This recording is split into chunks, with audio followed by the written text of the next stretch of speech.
Hello everyone.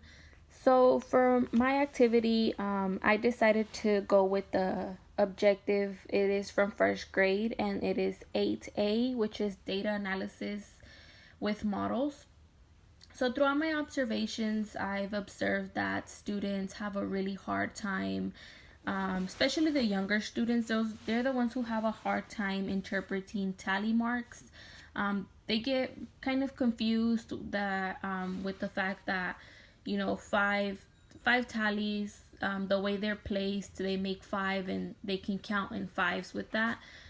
So that's why I decided to do this quick activity, and it's really simple. I basically just took a construction paper and I laminated it so they can use a dry erase marker on it.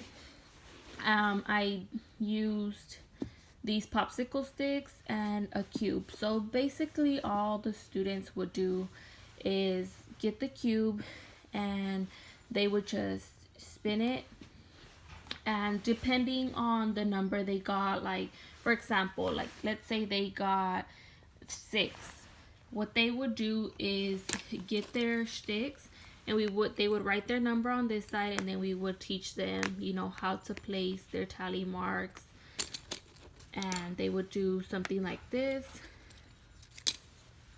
and then that would make a 5 and then 6. So we would teach them how to place 4, and then that would make 5, so they can count that group as 5 and then 6, which just makes it really easy for them to learn to count in groups. And after just doing it with one cube, I thought it would be really good to just go ahead and introduce 2. That way they can make more groups. Like for example, here I got 6 plus 4, then that would make 10. That means they would take another group of tallies. They would make 1, 2, 3, 4, and then 5, and they would have 2 groups. Then on this side they would write the 10. And I just felt like that was a really kind of something where they could have something to touch and something to grab to make the tallies instead of just drawing them out. I felt like having this would really help them grasp that concept.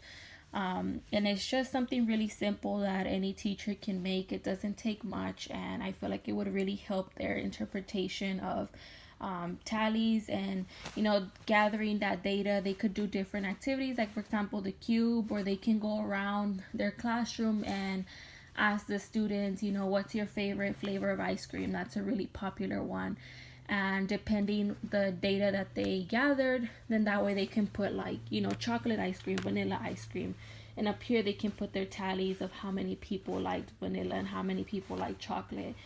And they could do that with the sticks as well, and that would with the popsicle sticks, and it would really help them just have something to touch and something to see. So that was my activity, and I hope this helps.